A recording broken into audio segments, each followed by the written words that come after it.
Well, greetings. This is Trev from onlinepclearning.com.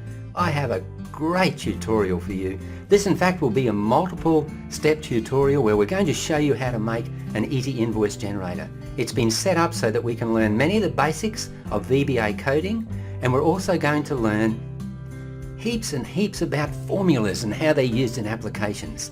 Now, to make this easy, I've supplied a template on my website that will have everything that you see here, and you'll just be able to then add the code as you follow through the tutorials. Let me show you some of the features of this application. It's really cool. Right, first of all, let's go to the invoice page. From here we can generate our invoices.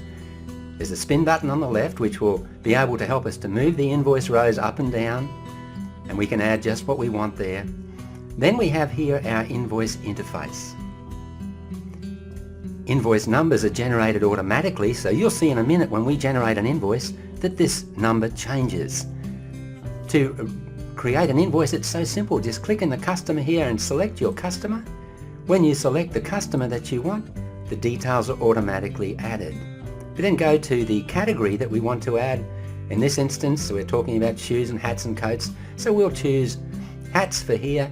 And once you choose hats, the description will only then show you hats. So we're breaking it down. Once you choose the category, we'll only then be able to show the hat.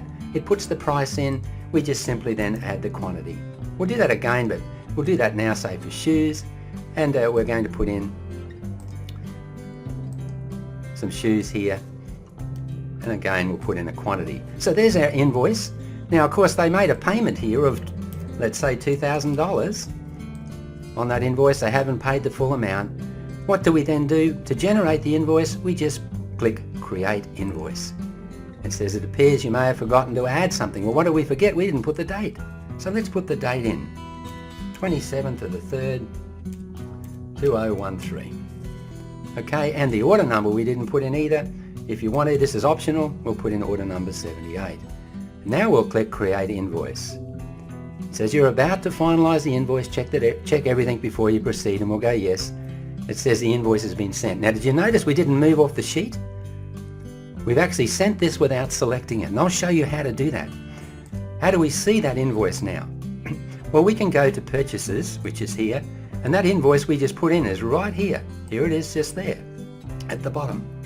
We'll just return to our invoice. So the information is sent from here to Purchases, and at the same time it's also sent to Accounts. And here is that last one we just put in right here in our Accounts as well. Now this is important because we have all the items that we've sold, and we have all of the accounts so that we can manage those accounts. Here's the credit we put in, and so on. So let's go back to the interface. Now is where it really gets interesting, because we can filter our data. Let's say, for instance, we want to filter all data or hats that were sold.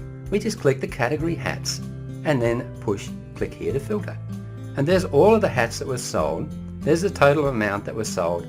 There's been no credits, and we're owed the full amount here. So we'll remove the category. Let's now choose a customer and see all of the information that the customer has sold.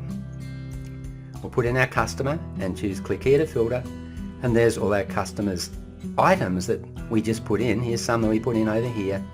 Here's the totals of the 3 invoices that this customer has made, and up here we can see here's the 2,000 credit and what is still owing. Now when our customer makes a payment, we can now put in here that on the 30th of the 3rd, our customer makes a payment. The customer is this customer that we have on the screen.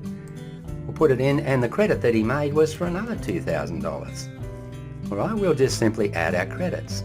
It says you're about to finalize a credit, check everything before you proceed. Well yes, we'll check it. The credit has been added. Let's refilter the data and see. When we refilter the data, we see now credit $4,000. We see the credit appearing here. Beautiful little invoice program. You can filter by invoice, you can even filter by date. So you could go in here and put in greater than a date, and it will only show you invoices after that date for this customer, and then by category or by invoice. So there are 2 sheets that we need to show you. One is to where our clients are put. So in this particular sheet, we would add the details of our clients. The company name, the address, the suburb or whatever. There's a cash sale one at the top, and then information about them. And that's the information that is generated on our invoice by VLOOKUP formulas. The next is our our products. And here are the products that we sell. So these are the dates when they're added. There's the category over here, the description and so on, even a code for them, and then the cost or unit cost. When we add new categories, we put them into here. This is a list of categories that we have a dynamic range for. So those two sheets there, the clients and products, are the two sheets that we are going to use that stores the information that we pop into the invoice. Now the idea of this program is to teach you to learn how to use VBA coding a little bit, how to use formulas, but to get the real satisfaction that comes from putting together an application that you can use every day. Now, what is this suited for? Well, this is suited for someone who might just want to run a few small invoices. It's not a major program. Look, when we generate a lot of invoices, I use an Access database, but there's a million rows of data in Excel. This will last you a long time using it for a small application. But the real benefit of this is that we'll learn things like recording macros, using VBA editor, using variables, clearing multiple ranges, moving data between ranges without selecting it, running macros from buttons, adding error handling, protecting the workbook, hyperlinking between worksheets, dynamic named ranges, advanced filters, data validation, cascading data validation, lookup formulas, and even dealing with errors in formulas. That's just some of the things you'll learn if you decide you'd like to have a look at how to use this application. On the website, you'll find the whole thing up here. I'll leave the code in for protecting and unprotecting the sheets, which I won't activate. And I'll also, I thought I might just leave in, all of this will be as you see it here, but none of the code will be behind the buttons.